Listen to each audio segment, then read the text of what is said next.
BRS అధినేత మాజీ CM KCR సంచలన నిర్ణయం తీసుకున్నారు. సొంత కూతురుపైనే క్రమశిక్షణా చర్యలు తీసుకున్నారు. బీఆర్ఎస్ పార్టీ నుంచి ఎమ్మెల్సీ కవితను బహిష్కరించారు. కవిత గత కొంతకాలంగా సొంత పార్టీ నేతలపై విమర్శలు చేయడమే ఈ వేటుకు కారణమైంది. సొంత పార్టీ నేతలనే టార్గెట్ చేసిన కవితపై ప్రస్తుతం గులాబీ బాస్ గుర్రుగా ఉన్నారు. గత కొంతకాలంగా బీఆర్ఎస్ ఆ పార్టీ నేతకు వ్యతిరేకంగా ఎమ్మెల్సీ కవిత విమర్శలు చేస్తున్నారు. బీజేపీలో బీఆర్ఎస్ కలవబోతుందని షాకింగ్ కామెంట్స్ చేశారు. బీఆర్ఎస్ రజతోత్సవ సభ తర్వాత కవిత మొదట తండ్రికి లేఖ రాశారు. పార్టీ నేతలను ఉద్దేశించి కేసీఆర్ చుట్టూ దయ్యాలున్నాయని సంచలన వ్యాఖ్యలు చేశారు. సీనియర్ నేత జగదీష్ రెడ్డిపై తీవ్ర వ్యాఖ్యలు చేశారు. తాజాగా అమెరికా పర్యటన ముగించుకొని వచ్చిన కవిత సీనియర్ నేతలు హరీష్ రావు, సంతోష్ రావులపై సంచలన ఆరోపణలు చేశారు. కొంతకాలంగా బీఆర్ఎస్ కు వ్యతిరేకంగా విమర్శలు చేస్తున్న కవితపై అధిష్టానం చర్యలు తీసుకుంది.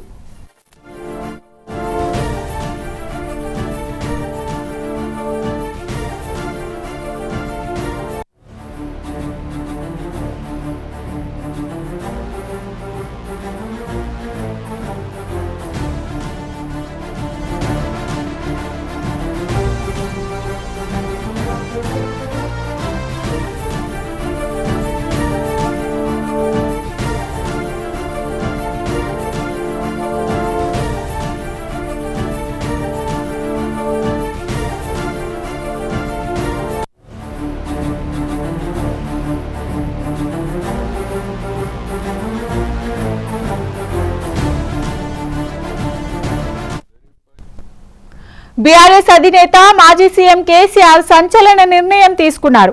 సొంత కూతురుపైనే క్రమశిక్షణా చర్యలు తీసుకున్నారు. బీఆర్ఎస్ పార్టీ నుంచి ఎమ్మెల్సీ కవితను బహిష్కరించారు. కవిత గత కొంతకాలంగా సొంత పార్టీ నేతలపై విమర్శలు చేయడమే ఈ వేటుకు కారణమైంది.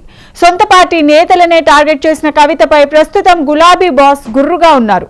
గత కొంతకాలంగా బీఆర్ఎస్ ఆ పార్టీ నేతలకు వ్యతిరేకంగా ఎమ్మెల్సీ కవిత విమర్శలు చేస్తున్నారు. బీజేపీలో బీఆర్ఎస్ కలవబోతుందని షాకింగ్ కామెంట్స్ చేశారు. బీఆర్ఎస్ రజతోత్సవ సభ తర్వాత కవిత మొదట తండ్రికి లేఖ రాశారు.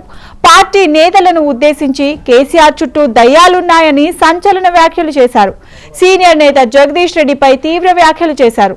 తాజాగా అమెరికా పర్యటన ముగించుకుని వచ్చిన కవిత సీనియర్ నేతలు హరీష్ రావు, సంతోష్ రావులపై సంచలన ఆరోపణలు చేశారు. కొంతకాలంగా బీఆర్ఎస్ కు వ్యతిరేకంగా విమర్శలు చేస్తున్న కవితపై అధిష్టానం చర్యలు తీసుకుంది.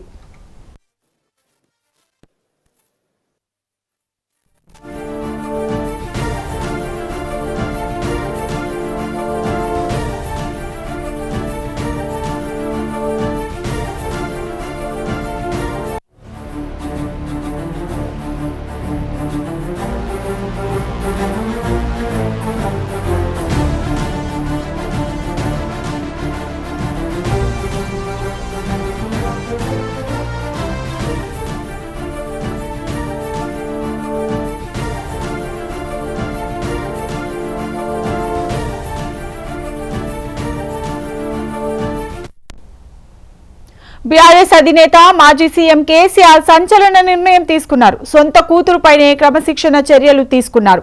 బీఆర్ఎస్ పార్టీ నుంచి ఎమ్మెల్సీ కవితను బహిష్కరించారు. రైట్, ఇక ఇదే అంశానికి సంబంధించి మా కరెస్పాండెంట్ రామ్ నరేష్ మరింత సమాచారాన్ని అందించడానికి లైవ్ లో జాయిన్ అవుతున్నారు. రామ్ నరేష్, చెప్పండి, కవిత గత కొంతకాలంగా సొంత పార్టీ నేతలపై విమర్శలు చేయడమే ఈ వేటుకు కారణమని చెప్పుకోవచ్చు. సో ఫైనల్ గా చూసుకుంటే కవితనైతే బహిష్కరించడం జరిగింది. దీనిపై పూర్తి డీటెయిల్స్ ఎలా ఉన్నాయి?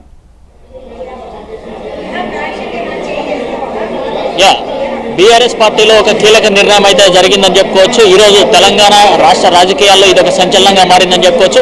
ఎందుకు అంటే ఇక్కడ బీఆర్ఎస్ పార్టీలో కీలకంగా ఉన్న కల్వకుంట్ల కవితను పార్టీ నుంచి సస్పెండ్ చేస్తూ పార్టీ నిర్ణయం తీసుకోవడం జరిగింది. దీనికి సంబంధించి అంటే ఇటీవల ఆమె నిన్న పార్టీలో చేసిన వ్యాఖ్యలు కానీ, పార్టీపై చేసిన వ్యాఖ్యలు కానీ, అదేవిధంగా ఇటీవల ఆమె చేస్తున్న వ్యాఖ్యలు ఏదైతే ఉన్నాయో ఈ పార్టీకి నష్టం కలిగిస్తున్నాయి, ఆ వ్యవహార తీరు సరిగా లేదు అంటూ కూడా పార్టీ నుంచి సస్పెండ్ చేస్తూ ఒక నోట్ను అయితే విడుదల చేయడం జరిగింది. దీంతో ఇప్పుడు జాగృతికి సంబంధించిన నేతలంతా కూడా బీఆర్ఎస్ పార్టీపై మండిపడుతున్న పరిస్థితి ఉందని చెప్పుకోవచ్చు. ఎందుకు అంటే తెలంగాణ రాష్ట్ర సాధన కోసం బతుకమ్మ పేరుతో తెలంగాణ రాష్ట్రమంతా కూడా జాగృతి పేరుతో కార్యక్రమాలు నిర్వహించారు. పెద్ద ఎత్తున ప్రజల్లోకి పోయారు. అదేవిధంగా ప్రపంచ స్థాయి గుర్తింపును తీసుకొచ్చారు. అలాంటి కవితను నిజాలు మాట్లాడితే పార్టీ నుంచి సస్పెండ్ చేస్తారా అంటూ కూడా జాగృతికి సంబంధించిన నేతలంతా మండిపడుతున్న పరిస్థితి ఉంది. మనం ప్రస్తుతం జాగృతి కార్యాలయంలో ఉన్నాం. జాగృతికి సంబంధించిన మహిళా నేతలు మనతో పాటు ఉన్నారు. చెప్పండి, అంటే పార్టీ నుంచి కవితను సస్పెండ్ చేశారు. నిన్న ఆమె హరీష్ రావు మీద కానీ సంతోష్ రావు మీద కానీ వ్యాఖ్యలు చేశారు. ఈ వ్యాఖ్యలు పార్టీకి నష్టం జరుగుతున్నాయంటూ కూడా ఇటీవల ఆమె చేస్తున్న వ్యాఖ్యలన్నీ కూడా పార్టీకి నష్టం కలిగిస్తున్నాయని చెప్పేసి ఈరోజు పార్టీ నుంచి సస్పెండ్ చేస్తారు. దీన్ని ఏ విధంగా చూస్తారు జాగృతి తరఫున? ఈ అక్క సస్పెన్షన్ మాత్రం పార్టీ మేము జాగృతి పరంగా తీవ్రంగా ఖండిస్తున్నాం. పార్టీ బాగు కోరుకున్న ఉండొద్దు అన్న ఉద్దేశంతో ఈరోజు మా అక్కను సస్పెండ్ చేసిరని కోరుకుంటాం.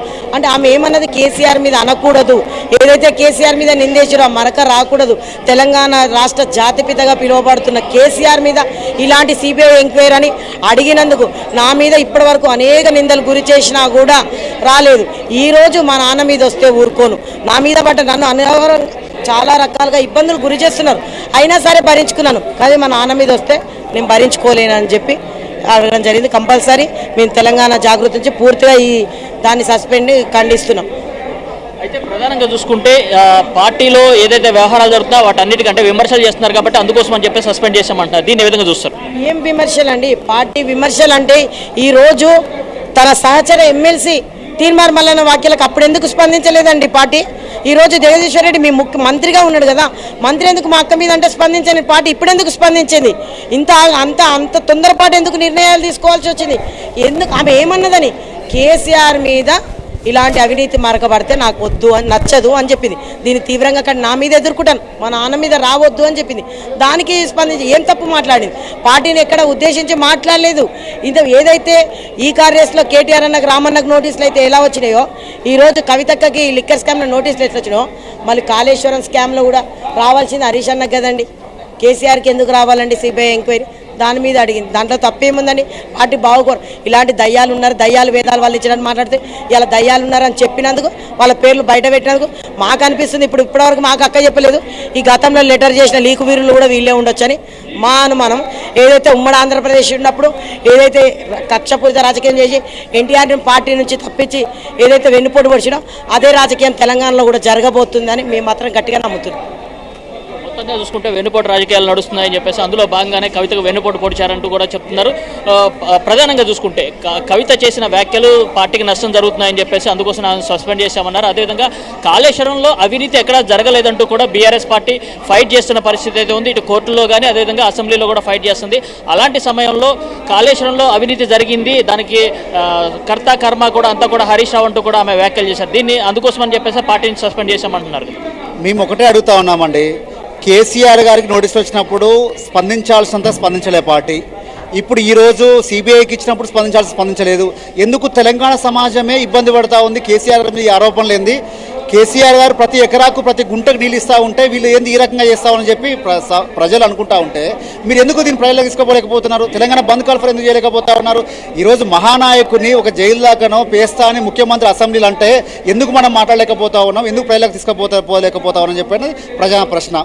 ఇంకొకటి, అసలు మొదలుపాటి ఎక్కడండి ఇక్కడ అంటే ఆనాడు లెటర్ లీక్ అని చెప్పి ప్రచారం చేసిరు కదా, మరి లీక్ కావడానికి కారణము ఆ లీక్ చేసింది ఎవరో, దాని మీద ఎవరు స్పందించమంటే ఎవరు స్పందించలేదు.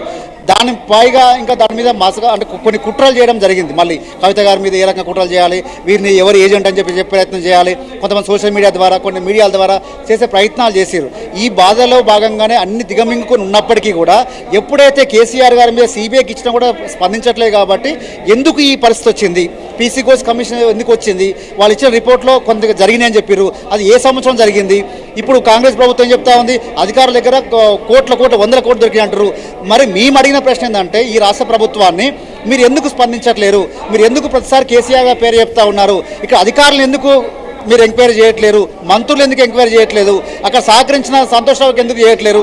కేవలం మీ సార్ పేరే అంటే తన వ్యక్తిగత ప్రతిష్ట దిగదార్చే విధంగా మీరు ఎందుకు మాట్లాడతాం ప్రశ్నించినాం. మేము ప్రశ్నించింది బీఆర్ఎస్ పార్టీని కాదు కదా, కాంగ్రెస్ పార్టీని. కానీ కాంగ్రెస్ పార్టీ ప్రశ్నిస్తే బీఆర్ఎస్ పార్టీ బీఆర్ఎస్ పార్టీకి సంబంధించిన మాజీ మంత్రి హరీష్ రావు చాలా కీలకంగా ఉన్నారు, ట్రబుల్ షూటర్గా ఉంటారు.